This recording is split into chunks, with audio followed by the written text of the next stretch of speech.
किसान भाइयों, आज की इस वीडियो में हम बात करेंगे जब हम गन्ने की बुआई कर रहे हैं तो उस समय पर हमें गन्ने की बुआई के अंदर कौन सा खाद डालना चाहिए। देखिए साथियों, सिंगल सुपर फॉस्फेट खाद भी आता है, नाइट्रोजन फास्फोरस पोटाश वाला जो हमारा एनपीके 12-32-16 भी आता है, एनपीके 10-26-26 भी आता है और डीएपी खाद 18-46-0 भी आता है। तो किसान भाइयों के अंदर काफ़ी ज़्यादा शंका रहती है कि गन्ने की बुआई करते समय सबसे अच्छा जो फर्टिलाइज़र जो सबसे अच्छे रिजल्ट हमें देगा वो कौन सा है। तो पूरी वीडियो मैं इसलिए बना रहा हूँ साथियों, जिससे सभी किसान भाइयों को समझ में आ सके कि सबसे अच्छा फर्टिलाइजर कौन सा है, या फिर अगर हमें कौन सा भी खाद डालना है तो उसे हम बिल्कुल एक संपूर्ण खाद कैसे बना सकते हैं, जिससे कि अच्छी तरीके से टिलरिंग है गन्ने में, गन्ने के अंदर किसी प्रकार के पोषक तत्वों की कमी ना हो, गन्ना हमारा अच्छी तरीके से जमाव कर सके और पैदावार भी शानदार मिल सके। बहुत शानदार वीडियो बना करके लिए आप लोगों को दे रहा हूं। अगर वीडियो अच्छी लगे तो साथियों वीडियो को लाइक कर दीजिएगा, अच्छी ना लगे तो डिसलाइक कर देना, लेकिन आप सबसे निवेदन है कि कमेंट जरूर कर दीजिएगा। आप वीडियो अच्छी लगे तब भी कमेंट करें, वीडियो बुरी लगे तब भी कमेंट करें। पूरी वीडियोज़ में क्या अच्छा लगे वो जरूर बताएं, तो प्लीज़ कमेंट जरूर करना। तो सबसे पहले बात कर लेते हैं एसएसपी के बारे में। तो साथियों, सिंगल सुपर फॉस्फेट जो हमारा खाद होता है, यदि इससे हम गन्ने की बुआई करते हैं तो साथियों हमें फ़ायदे मिलते हैं या फिर नहीं मिलते हैं, और यदि हम इसे डालना चाह रहे हैं खेत में तो इसके साथ में हमें और क्या क्या मिला करके डालना है जिससे कि पैदावार अच्छी देखने को मिल सके। देखिए साथियों, सिंगल सुपर फॉस्फेट, इसके अंदर ये फॉस्फोरस युक्त हमारा खाद रहता है। इसके अंदर किसान भाइयों हमें जिंक भी देखने को मिलेगा, यानी कि इसका जो कट्टा आ रहा है, बोरी आ रही है, इसके अंदर जिंक भी आ रही है, कैल्शियम इसके अंदर देखने को मिल रहा है, बोरॉन की भी हल्की सी मात्रा है, फॉस्फोरस इसके अंदर है ही। तो कुल मिलाकर के 6 से लेकर के 7 तत्व साथियों सिंगल सुपर फॉस्फेट एसएसपी के अंदर आ रहे हैं। लेकिन ये एक हमारा संपूर्ण खाद बिल्कुल भी नहीं हो सकता जब तक संपूर्ण खाद हम गन्ने की बुआई के अंदर नहीं डालेंगे तो गन्ना अच्छी तरीके से जमाव बिल्कुल नहीं करेगा, अच्छे जर्मिनेशन बिल्कुल नहीं आएगा। तो साथियों इसे हम संपूर्ण खाद कैसे बना सकते हैं, तो संपूर्ण खाद बनाने का इसका एक तरीका है, एक फॉर्मूला है कि आप लोगों को सिंगल सुपर फॉस्फेट से ही बुआई करनी है तो इसे हम संपूर्ण खाद कैसे बनाएं। तो इसके अंदर आपको जो हमारी एमओपी पोटाश आती है, यानी कि म्यूरेट ऑफ पोटाश जो आती है, जो 60% में देखने को मिलती है, इसकी मात्रा भी साथियों आप लोगों को इसके अंदर मिलानी पड़ेगी, और इसकी जो मात्रा मिलाएंगे वो 20 किलोग्राम प्रति एकड़ के हिसाब से साथियों मिलानी है। तो साथियों 20 किलोग्राम आपकी एमओपी हो गई, म्यूरेट ऑफ पोटाश। अब बात करते हैं सिंगल सुपर फॉस्फेट की कि सिंगल सुपर फॉस्फेट की मात्रा 1 एकड़ खेत के अंदर हमें कितनी मिलानी होगी। तो 1 एकड़ खेत के अंदर आप लोगों को 120 किलोग्राम, ध्यान से सुनिएगा, 120 किलोग्राम से लेकर के 150 किलोग्राम, यानी कि 3 बैग साथियों आप लोगों को सिंगल सुपर फॉस्फेट की लेनी होगी, और इसके साथ में लेना होगा साथियों 20 किलोग्राम पोटाश, और साथ ही साथ में आप लोगों को यूरिया भी इसके अंदर मिलाना पड़ेगा। अब यूरिया की कितनी मात्रा मिलानी है, तो यूरिया की मात्रा भी आप लोग इसके अंदर 10 से लेकर के 15 किलोग्राम प्रति एकड़ के हिसाब से साथियों मिला सकते हैं। अगर साथियों बजट ज़्यादा अच्छा नहीं है तो आप लोग 2 बैग भी 100 किलोग्राम सिंगल सुपर फॉस्फेट के ले सकते हैं, वो भी अच्छे रिजल्ट देगा, बेस्ट रिजल्ट देगा। लेकिन बिल्कुल मैं सटीक रिजल्ट की बात करूँ, एक्चुअल डोज के बारे में बात करूँ, तो 120 से 130 किलोग्राम से लेकर के 150 किलोग्राम, यानी कि 1.5 quintal 3 bag single super phosphate के आप डालते हैं 1 एकड़ में, तो साथियों ये बहुत ही अच्छे सूटेबल रहेगा साथियों, बेस्ट डोज रहेगा। तो आपके पास एसएसपी 150 किलोग्राम हो गया, एमओपी पोटाश आपकी 20 किलोग्राम हो गई, और यूरिया की मात्रा अपने पास साथियों 15 से 20 किलोग्राम हो गई। तो ये आपका एक संपूर्ण खाद बन गया, संपूर्ण फर्टिलाइजर बन गया गन्ना की बुआई के लिए। अब यहाँ पर कुछ किसान भाई पूछेंगे क्या इसके अंदर हमें सल्फर मिलानी पड़ेगी या फिर नहीं मिलानी पड़ेगी। तो देखिए साथियों, अगर इसके अंदर आप लोग पाउडर वाली जो सल्फर है जो 90% वाली मिल रही है, इसकी मात्रा 3 किलोग्राम प्रति एकड़ के हिसाब से साथियों आप लोग इसके अंदर मिलाएंगे तो बहुत ही अच्छे वाले रिजल्ट देखने को मिल जाते हैं। कुछ किसान भाइयों के प्रश्न ये भी है कि भाई अगर जैसे कि मान लो अगर सल्फर हमने डाली हुई है तो क्या इसके अंदर हम लोग फर्टिलाइजर फंगीसाइड का उपयोग करें या फिर ना करें।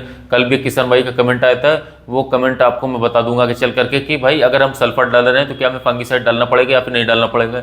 तो भाई सल्फर मैं मानता हूँ कि एक फंगीसाइड है, लेकिन बुआई करते समय हम लोगों को अच्छे फंगीसाइड की जरूरत पड़ेगी जो कि हैवी टेक्निकल हो, तो आप लोगों को फंगीसाइड उसके अंदर मिलाना चाहिए। और इसके लिए मैं वीडियो बना चुका हूँ, जो थायोफिनाइड मिथाइल 70% WP आता है, आप यदि उसका प्रयोग कर लेते हो तो बहुत ही अच्छे फंगीसाइड वो गन्ने के लिए साथियों रहता है। तो देखिए पहले मैंने क्लियर कर दिया कि सिंगल सुपर फॉस्फेट वाले जो किसान भाई वो एसएसपी बुआई करना चाहते हैं उन्हें कितनी कितनी मात्रा लेनी।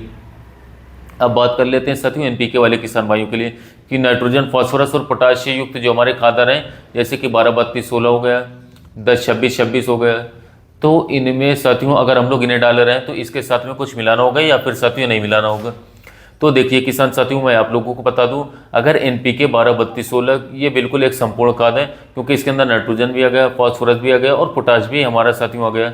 लेकिन साथियों इसके अंदर भी आप लोग जो है 2 से लेकर के 3 किलोग्राम जो हमारा सल्फर है पाउडर वाला, वो भी इसके अंदर मिला सकते हैं, जिससे कि साथियों जर्मिनेशन हमारा अच्छी तरीके से हो सके। तो ये संपूर्ण खाद है। अब इसकी डोज की बात कर लेते हैं साथियों। तो दोस्तों कम से कम 70 किलोग्राम, यानी कि 70 किलोग्राम NPK 12-32-16 को 1 एकड़ खेत के अंदर आप लोगों को डालना चाहिए, उपयोग करना चाहिए कम से कम साथियों 70 किलोग्राम। अगर आप 50 किलो डालते हो तो उसकी डोज कम रह जाएगी, क्योंकि NPK एक संपूर्ण खाद है, इसकी मात्रा थोड़ी सी आप बढ़ा भी देंगे तो अच्छे रिजल्ट आपको देखने को मिलेंगे।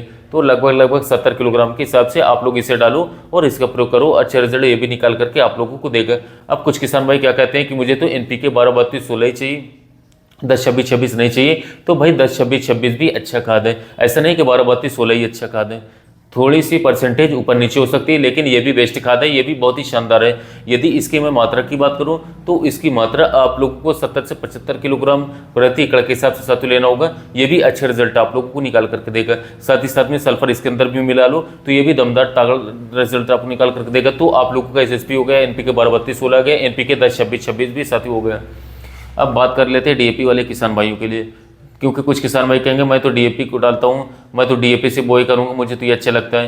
क्योंकि देखो साथियों हर किसान भाई के मन में एक अलग चीज़ है कि भाई मुझे NPK से बोई करना है, मुझे DAP से करना है, मुझे SSP से।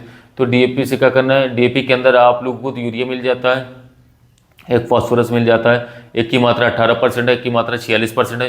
यूरिया 18% इसके अंदर है, फास्फोरस की मात्रा इसके अंदर 46 है, पोटाश बिल्कुल भी नहीं है। दोनों चीज़ें हैं, लेकिन संपूर्ण खाद बिल्कुल भी नहीं है। क्यों? क्योंकि इसके अंदर पोटाश नहीं है। और कोई भी पौधा हो हमारा साथियों, गन्ना हो या फिर कोई भी फसल हो, A to Z कोई भी फसल आप समझ सकते हो और सपोज कर सकते हो भाई, तीनों की आवश्यकता हमेशा पड़ती है, नाइट्रोजन की भी, फास्फोरस की और पोटाश की भी आवश्यकता पड़ती है।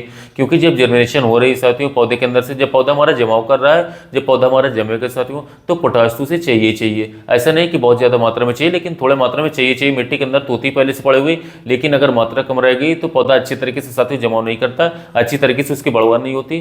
तो आप लोगों को यहाँ पर पोटाश की मात्रा चाहिए। तो साथियों अगर DAP से आप बोई कर रहे हो तो DAP ले लो आप कम से कम साथियों 70 किलोग्राम, 70 से 75 किलोग्राम आपने DAP ले ली। अब इसके अंदर आप लोगों को 20 किलोग्राम पोटाश मिलानी है, 20 किलोग्राम MOP पोटाश हम मिला लो, जो कि 60% वाली आती है। भाई पोटाश ऑर्गेनिक भी आती है, उसकी परसेंटेज की मात्रा 18-20% तक भी रहती है, तो उसकी मात्रा बढ़ानी पड़ेगी, ये आप ध्यान रखना। मैं जो बता रहा हूँ वो MOP पोटाश है 60% वाली, तो 60% वाले की मात्रा लेनी है 20 किलोग्राम। अगर वो आप लोगों को 18%, 22%, 23% वाली ऑर्गेनिक पोटाश मिल रही है तो उसकी मात्रा फिर भाई आप लोगों को डबल करनी पड़ेगी, यानी 20 की जगह 40 किलोग्राम आप लोगों को डालनी पड़ेगी। तो इस चीज़ का आप लोग ध्यान रखें। कभी मैंने कह दिया 20 किलोग्राम ऑर्गेनिक वाले बीज डाल दी तो अच्छा रिजल्ट बिल्कुल नहीं मिलेगा साथियों। तो हमेशा इस चीज़ पर जरूर ध्यान रखना भाई, अलग अलग रेट का अलग अलग डोज होता है। इसके साथ आप लोगों को 3 किलोग्राम WDG 80% वाला सल्फर मिला होगा। बहुत सारे किसान भाई कहेंगे कि इसके अंदर पहले से ही फास्फोरस मिला हुआ है तो हम सल्फर क्यों डालें, उपयोग क्यों करें, नुकसान हो जाएगा हमारा।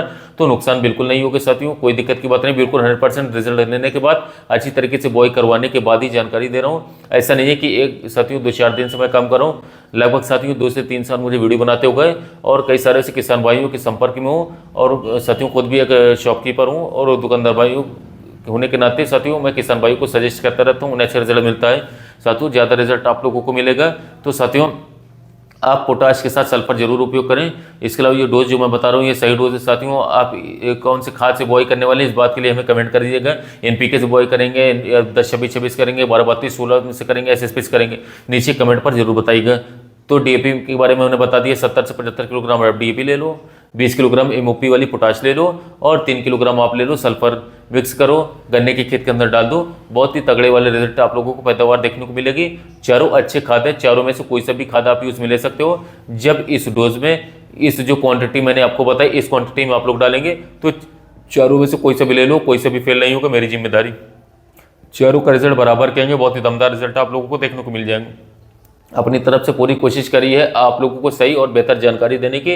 वीडियो पसंद आई हो तो ज़्यादा से ज़्यादा लाइक कीजिएगा, कमेंट कीजिएगा, शेयर कीजिएगा और अपने भाई के चैनल को सब्सक्राइब कीजिएगा। फिर मिलेंगे एक नई वीडियो में नई जानकारी के साथ।